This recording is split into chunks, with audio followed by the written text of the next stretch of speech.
இன்னைக்கு அதெல்லாம் தாண்டி பிஸ்னஸ்ன்னு வரப்போ டிசைனாக பிரச்சனை வரும்.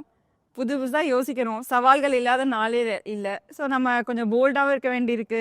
நிறைய இடத்துல வந்து இது எனக்கு பிடிக்குதோ பிடிக்கலையோ நம்ம அதை செய்யணும். ஏன்னா அதனால சுற்றி இருக்க பல பேருக்கு லைஃப்பில் சேஞ்ச் நடக்குது அப்படிங்கிறப்போ நிறைய விஷயத்த புதுசு புதுசாக நான் அனுபவிக்கிற அந்த விஷயம் எனக்கு இன்னைக்கு ரொம்ப பிடிச்சிருக்கு. ஸோ அந்த விவசாயம் பண்ண ஆரம்பித்தப்போ ஃபஸ்ட்டே நாங்கள் வந்து கீரை போடணும், ஒரு 4-5 காய்கறி போடணும் அப்படின்னு ஃபிக்ஸ் பண்ணிட்டோம். ஏன்னா கீரை வந்து 20 நாளில் முளைச்சிரும்.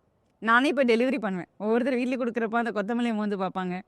இல்லை அந்த ஒரு காய் எடுத்து பார்த்தானா, ஐயோ என் ஊரில் சாப்பிட்ட காய் மாதிரியே இருக்குது, ரொம்ப சந்தோஷமாக இருக்காச்சுன்னா அவங்கள சப்போர்ட் பண்ணுறது அப்படின்னு சொல்லி எல்லாருமே வந்து நான் ஃபார்முக்கு வரலாமான்னு கேட்பாங்க.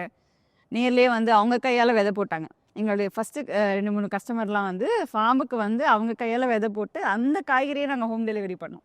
ஸோ அதெல்லாம் வந்து இனிஷியல் டேஸில் மறக்க முடியாத அனுபவங்கள். 18 குடும்பங்களோடு நாங்கள் தொடங்கினோங்க. அதாவது ஒரு 3 விவசாயிகள் தான் ஃபார்மில் நாங்கள் இருப்போம். இங்கே 18 ஃபேமிலிஸ் வந்து எங்ககிட்ட ரெகுலராக வாங்கிட்டு இருந்தாங்க. 6 மாதம் தொடர்ந்து அவங்கக்கிட்ட மட்டுமே நாங்கள் டெலிவரி பண்ணி அவங்களோட ஃபீட்பேக்கெல்லாம் வாங்கி வாங்கி கற்றுக்கிட்டு அதுக்கப்புறம் 18 பேர் 50 பேர் ஆனாங்க, 50 பேர் 100 ஆனாங்க. இன்றைக்கி 10,000 மேற்பட்ட குடும்பங்கள் வந்து மை ஹாரஸில் வந்து நம்பி நல்ல ஃபுட்டை வாங்கி சாப்பிட்றாங்க. சாப்பிட்ற ஒவ்வொருத்தரும் எப்படின்னா, எனக்கு ஒரு 100 ரூபா மை ஹாரஸுக்கு பே பண்ணுறாங்க அப்படின்னா அதில் 55 to 60 ரூபா வந்து அந்த விவசாயிக்கு போகுது.